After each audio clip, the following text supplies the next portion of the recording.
Hi everybody, Mrs. Schultz here. This is our first virtual lecture, and it's because I couldn't be there today. I'm so sorry that I couldn't, and I really wanted you guys to still get the same experience as if I were there. Because I know sometimes when a teacher's absent, it's hard to get the same information for every class. I want everybody to be on the same page, and this makes it easier for everybody to learn the same information, whether I'm there in person or not. Feel free to email me or ask me questions tomorrow. I'd be happy to answer them. So first, you should have done your do now, gone over that. This is information that we went over last week.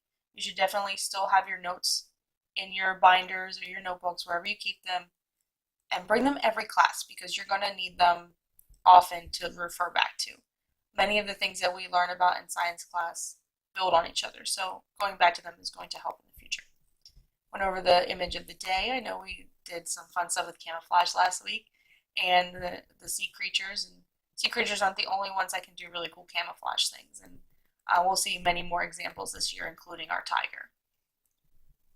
We went over some key terms. These should be review terms. If they are not, please let me know because we have a little bit of catching up to do. And office hours is a good time to do that, and we can do that next week. Or if you want to schedule a time this week, we can stay for homework center and work together on learning some of these terms. Because as 8th graders, we should have at least heard these terms as definitions. Maybe we haven't applied them before, but these should be in the back of our minds, right? We should have learned them at some point. So what we're going to do together now is we're going to watch a MythBusters video, but not solely MythBusters. It has to do with our experimental variables and those definitions that we just learned. Go back up there. Okay. So I'll let it play. You can still hear me, I hope. And I'll stop it at a couple of points, and then we can fill in some of our notes. Welcome to 24/7 Science. Today we'll learn to determine the independent and dependent variable using experiments from the MythBusters. First, let's get some terms clear. There are two main types of variables in an experiment: the independent variable and the dependent variable. The independent variable is the difference between the control and experimental groups of an experiment. The independent variable is the variable changed by the scientists to test the experiment's hypothesis. The dependent variable is the thing being measured during an experiment, also called data. Now let's break down some MythBuster experiments. Experiment 1. Does adding dimples to a car increase its gas mileage? Since dimples on a golf ball are designed to help a golf ball cut through the air when hit, the MythBusters decided to apply this logic to a car's shape in hopes that it might increase the gas mileage. Click on the link. Okay, so I'm going to click on this link before he goes a little bit too fast, so I'm going to pause in. A new video is going to come up. It's a little ad. Remember, it's the dimples on a golf ball that cut down its drag and make it fly further. So by covering the clay with these... That's one dimpled car. If ever there was a car that looked like a golf ball, this is it. It might make the car more aerodynamic. This is by far one of the stranger things we've ever built. And to my mind, actually one of the most beautiful, and not aesthetically either. I mean, to me, the beauty here is that we've taken the phrase golf ball-like effect on the car to the furthest possible point. No one can accuse us of not going far enough. Is this treatment going to translate to better fuel efficiency? I really don't think so. Will those dimples make a dent in the fuel consumption? 9,450 grams. So what he just did there was he measured the weight of the gas in the gas tank. It wasn't very clear from what the video was telling us, so I just wanted to let you know he was weighing the gas that's in the gas tank. Okay, we are on this sheet now. What do the MythBusters want to know? So please fill out this answer for our first golf ball car segment.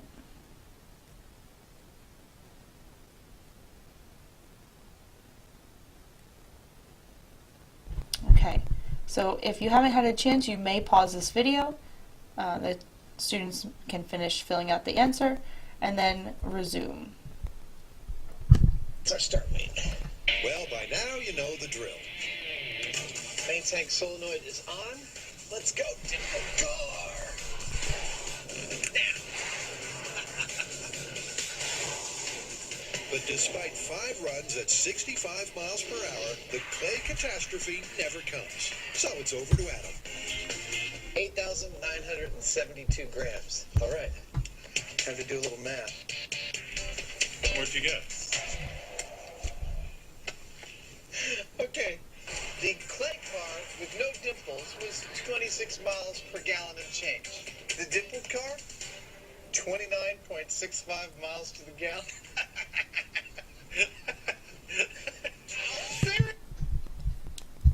Okay, so how did they measure what they wanted to know? So they measured the initial weight of the gas in the tank, and then at the end, he measured what it weighed after they did 5 trial runs. And so he did some math to figure out how much gas he used depending on the time and the distance that they went. And they figured out the miles per gallon of each car. And it wasn't explicitly stated, but they had a car that had all those golf ball dimples on them, and they also had a car that was just clay without the dimples. Because if they did a normal car without the clay, then there would be a difference in the weight of the cars, and that would be what we call confounding, or it messes up the results because there's another variable of weight influencing our data. So they did clay with dimples and clay without dimples. What were the miles per gallon of the clay car with no dimples and the miles per gallon of the dimpled clay car? So I'm going to go back. I'm going to rewind this a little bit, and he's going to read those numbers one more time. Okay. The clay car with no dimples was 26 miles per gallon and change. The dimpled car, 29.65 miles to the gallon.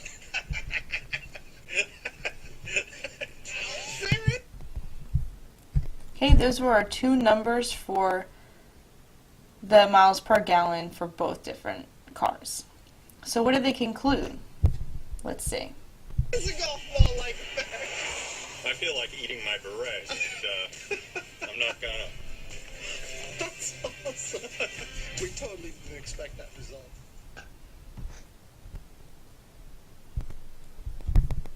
So, as you can see, they were kind of really surprised by their findings, and the car actually did have a golf ball-like effect, and the dimples did change and improve the fuel efficiency. It increased how many miles they were able to drive per gallon of gas. So let's take this little quiz, and I'm going to allow the video to play the quiz questions, but they are also on your paper. So go ahead and read those silently to yourself and answer both questions. So, which of the following was the independent variable of their dimple car experiment? The dimple car, the normal car with clay, or whether the car had dimples or not? Go ahead and take 1 more minute to review the answers and determine which answer you think is the best for the independent variable, the thing that the scientists changed. Remember, the independent variable is the difference between the experimental and control groups. The correct answer is C, whether the car had dimples or not, because that's the difference between the 2 groups in their experiment. You may have been tempted to say the dimple car was the independent variable, but that was half of it. They are comparing the dimpled car to a normal car. So the independent variable was whether or not the car had dimples, if it changed the miles per gallon. Okay, can you identify the dependent variable in the dimple car experiment? Was it the number of dimples in the car, the gas mileage of the car, or the speed the cars were driven at? Remember, the dependent variable is the data collected from the experiment. Okay, the correct answer is B, the gas mileage, because it was thought that the gas mileage would depend on whether the car had dimples in it or not. If you were tempted to say the speed of the car, they did measure the speed, but only to keep it constant between every trial that they did. Each trial they went up to 65 miles per hour, and they did mention that, but that wasn't something that they were measuring as being influenced by the dimples in the car. It was how fuel efficient it was. Okay, let's go to another experiment. For this experiment, the MythBusters tested to see if elephants are afraid of mice. So the MythBusters set up an experiment where a mouse was placed under a cup of elephant dung. When an elephant walks by, the dung is tipped over and the mouse is set free. They repeated their experiment with a no-mouse dung control that was tipped over when the elephants walked by as well. Okay, I'll click on this link. Lay it out. Big elephants are going to come on by. And wait in the distance with your monofilament. When the elephant gets near, boop, you expose the mouse and all hell breaks loose. We've chosen this area because it's open enough that we can see what's going on. And we know there's some food over in that direction, and we're hoping that the elephants will come through here on their way to the food, and at the right moment, we'll roll over the ball of dung, release the mouse, and see what happens. Hey, Adam, are you done yet? I'm all set, ready to go. Well, with everything ready to go, all that's left is to get some fairly predictable predictions. For me, I see this the same way I would see a person looking at a fly on the ground. It's going to be so small that you may not even notice it. I don't see any reason why an elephant would be afraid of a mouse. So it seems like his hypothesis is that the elephant will not be afraid of the mouse. This sounds like a prediction. Normally when we make hypotheses, we use if-then statements. But for right now, we would say that his hypothesis is that the elephant will not be afraid of the mouse. I don't have high hopes for this myth. With the sensible money on the no reaction theory, it's go time. The elephants innocently approach the Dungoof Dune in what must be the most easy to anticipate outcome in MythBusters history. But then, as crazy as it seems, the elephant backs away. The MythBusters, like me, are flabbergasted. Working under the assumption that it must have been the movement of the dung that freaked the Ellie out, the boys reset for take two, dung movement only. But this time, the elephant was undeterred. This is getting ridiculous. He didn't seem to respond to the ball of dung at all, and I think my timing was exactly the same as it was with the mouse in there. Works for me. Elephants are afraid of mice. Not only was I totally wrong in the first test about the elephant not reacting at all to the mouse, but after it happened, I was sure that it was the dung moving. I was absolutely positive that it was a dung moving. So we do another test, the dung moves, the elephant doesn't even notice. It has to have been the mouse. Working on the basis that science is repeatable, the boys are going to retry test one to see if they still get this incredible result. All right, let's see what happens. For the final time, the elephants approach. And lo and behold, in this David and Goliath battle, David wins again. He definitely seemed to take notice of the mouse, like it was a significantly different thing than just the dung. I wasn't dreading this result. I'm always pleased to be completely wrong. I'm more astonished that I'm finishing the day calling something plausible that I knew wasn't plausible when I got up this morning. He definitely didn't freak out, but he was very cautious. The mouse had his attention. It's that little grain of truth that we always look for in a myth, and there it was. There it was indeed. So with the mouse safe and well, despite Adam's best efforts, and the elephants ready to move on, it's time to wrap this. Okay, yeah, I'm sure you're probably grossed out that he just had that mouse on his mouth, but as gross as that was, since the mouse was just on the ground, we're not going to dwell on that, just that's what he did. We just saw another experiment where they were completely surprised by what they saw, and I wanted you just to watch that fully through because it was pretty cool how they did that. So, go ahead and take 2 minutes, go through this list. What did the MythBusters want to know? How did they measure it? How did they know whether or not they got the result that they wanted or expected? What did they think was actually scaring the elephant? And what did they do to test this alternate hypothesis? And finally, what did they conclude? 2 minutes silently. Go ahead and fill those out.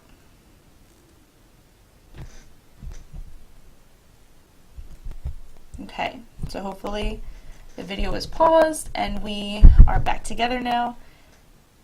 1 more minute. You can confer or work with your person next to you, your triad, and talk about the quiz questions. What was the independent variable in this experiment? And what was the dependent variable? Talk for 1 minute, choose your best answer, and we'll come back together and find out through the video. Okay, we're back together. Let's find out the answer to these questions. Can you identify the independent variable of their experiment? Was it whether or not there was a mouse under the dung? The dung that had the mouse hiding under it? Or the elephant's reaction during the experiment? The correct answer is A, because whether or not the mouse was present under the dung was the difference between the experimental groups. What about this experiment's dependent variable? Was it the number of times the experiment was repeated, the elephant's reaction during the experiment, or the number of elephants scared by the mice? The correct answer is B, because it is the reaction of the elephant that was being measured each time the experiment was carried out. Let's go to experiment 3. Okay, so we're not going to do experiment 3. We're going to do that another day. Right now, if there are more than 5 minutes left in class, you should start your homework. Your homework is the SpongeBob experiment sheet. If you're in periods 1, 2, 3, 5, or 7, you are completing questions 1 and 2 of the homework. If you are in period 6, you're completing 1, 2, and 3. This homework is a diagnostic to see how well we analyze and create experiments. It will help me know in the future what kind of preparation we need in order to do an experiment on our own. It's worth 5 points and it is due tomorrow. If there are 5 minutes or less left in class, you are completing the exit ticket. Please turn that in with your name and period written at the top of the page. After you're done, you know the exit strategy. Remember, you can always look at the poster on the wall. But our procedure is to pack up, stand up silently behind a tucked-in chair, and fix up our desks. Remember, the tape on the floor is there for you to guide your desks and to make sure that they're all touching and straight. Making the room presentable for the next class is setting us up for success every period. And then we exit silently by group. I hope you guys had a great day. I hope this worked out and that the virtual lecture can be used in the future. Any feedback that you have will be greatly appreciated. I hope you guys have a great day. See you tomorrow.